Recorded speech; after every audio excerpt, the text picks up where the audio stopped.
Baroness Bennett of Manor Castle. My lords, it's a pleasure to follow the noble Lord Whitty, with whom I share an interest in horticultural production, particularly in the interests of public health, something that I think needs to be done through agroecological approaches, addressing his concern about fertiliser use. And I must note that I don't think he needs to apologise for not being in the House. We do, after all, hear day after day from the Woolsack that speakers will be treated equally wherever they are, even if that isn't 100% accurate. I speak again to welcome the government's at least partial delivery of a long-term Green Party policy. In the days of the Common Agricultural Policy, the Green Party called for the cap to be capped in terms of payments to the largest landowners. For a number of years, our call was for the maximum payment to be £100,000. Once again, Greens lead and others follow. I hope this reflects government understanding about the damage done by the extreme concentration of land ownership in England and the need to democratise land ownership to deliver land reform.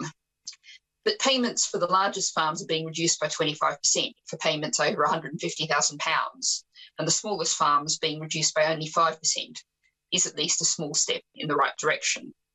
Not, I would say, nearly enough, and I'd like to see payments directed strongly towards the smallest farms, including those that were regarded as too small under previous cap rules, but that often are hugely productive of healthy food, providers of good employment and excellent environmental conditions, care for their soil being an obvious imperative for them.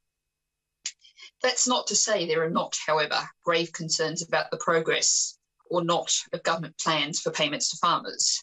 As the noble Baroness Lady Young of Old Scone was saying earlier today at a meeting of the APPG on agroecology, there's grave concern that payments under environmental land management schemes may only be adequate to, more or less, maintain what's being done now, while there's the real concern about the slow pace of development of these immensely complex schemes. We have seen, since this House last discussed these issues, initial announcements about the sustainable farming incentive. But I note the words of a Tenant Farmers Association policy advisor to Farming Weekly that this was just the start of a long journey moving away from area-based payments.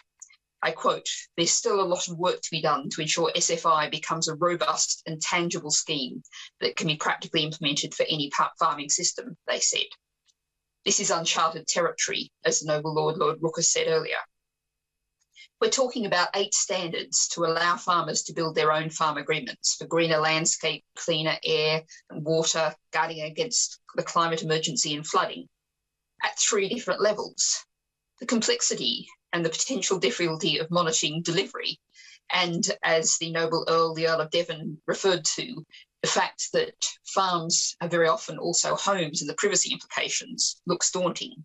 Indeed, the noble Lord the Minister was outlining this in his explanation of the inspection access rules during the introduction to this debate. I appreciate the Minister may not have time to talk about the detail of plans going forward for delivery today, but we, farmers and communities, really need to see rapid delivery of clarity and assurance that this is going to deliver real progress in our horrendously nature-depleted land with its poisoned water and trashed soils. And another key issue which has been very much at the forefront of today has been the non-progress of the Environment Bill. Now, I understand the need to hold it in the other place for the prorogation. Is that really the most efficient way for a constitution to operate? But a question for another day. But I heard a concerning comment this morning from a member of the government's party in the other place, suggesting that the need to get the Environment Bill in place by COP to avoid international embarrassment meant that your Lordship's House would have to rush it through and not try to do too much to it.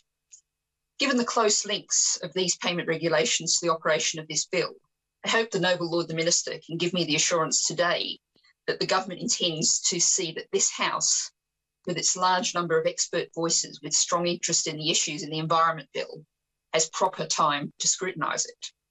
The Domestic Abuse Bill has demonstrated how much bills can be improved through such scrutiny. The Environment Bill is even larger in scope and equally crucial in impact.